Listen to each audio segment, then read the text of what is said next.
السلام علیکم۔ آج میں جس موضوع پہ بات کرنا چاہ رہی ہوں وہ یہ ہے کہ وہ خواتین اور مرد حضرات جو کہ پریگنینسی چاہ رہے ہیں اور وہ شوگر ان کو آلریڈی ہے، مطلب ڈائبٹیز ہے، تو ڈائبٹیز کس طریقے سے ان کو افیکٹ کر سکتی ہے ان کی فرٹیلیٹی کو، اور آنے والے بچے پہ اس کے کیا کیا اثرات پڑ سکتے ہیں۔ تو میں یہی بتاؤں گی کہ جو فیمیلز اور میلز جن کو شوگر ہے اور وہ ماں یا باپ بننا چاہتے ہیں، یعنی کہ اولاد چاہتے ہیں، تو ان کو چاہیے کہ شوگر کا کنٹرول بہت زیادہ اچھا ہونا چاہیے۔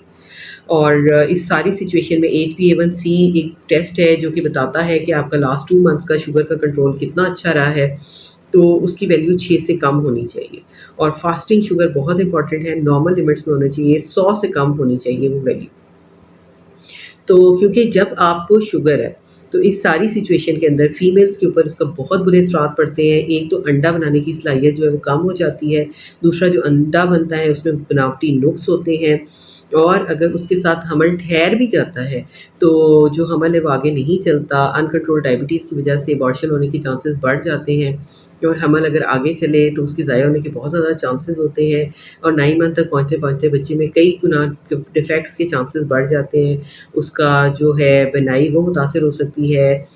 کانوں کی جو ہیئرنگ ہوتی ہے وہ لاس ہو سکتی ہے، اس کے ساتھ ساتھ اس کے دل میں کوئی ڈیفیکٹس ہو سکتے ہیں، کوئی سوراخ وغیرہ ہو سکتا ہے، اور یہ چیزیں جو ہیں وہ بچے کو برے طریقے سے، بچے کی گردے برے طریقے سے متاثر ہو سکتے ہیں۔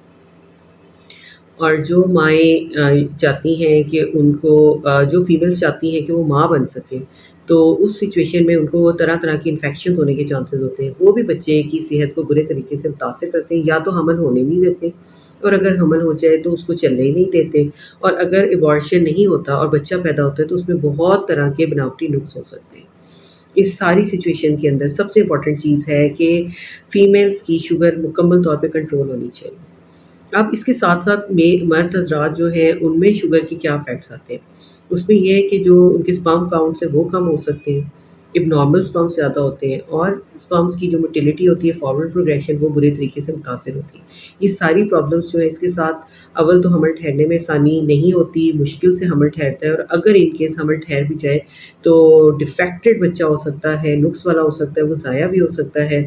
یا بچے میں جینیاتی نقص چلے جاتے ہیں جس کی وجہ سے بچہ جو ہے اگر پیدا ہوتا ہے تو اب نارمیلٹی کے چانسز بڑھ جاتے ہیں۔ یہ ہم ہرگز نہیں کہتے کہ